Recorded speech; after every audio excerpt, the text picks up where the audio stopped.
Hello guys, আজকে আমি আবার এসে গেছি একটা নতুন ব্লগ নিয়ে।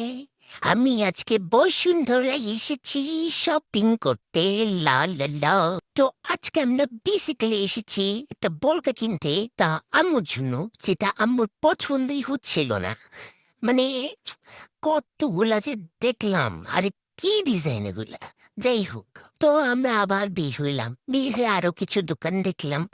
তো দোকান দেখতে দেখতে ছোট কোটো একটা ছোট ফক বসে পরে ফাইনালি আমার পছন্দ হইল। অনেক দোকান ঘোরার পর ওই যে দেখো অরেঞ্জ ফ্লাওয়ার। তারপর আমরা মোমো খেতে চলে আসলাম, যেটা আমার জীবনে একটা খারাপ এক্সপিরিয়েন্সের মধ্যে একটা। এত বিশ্রী, এত বাজে, এত মানে কি বলবো। এই তিনটা সস তো আরো জঘন্য, ভিতরে তো আরো জঘন্য। সরিষার সাথে মুরগি।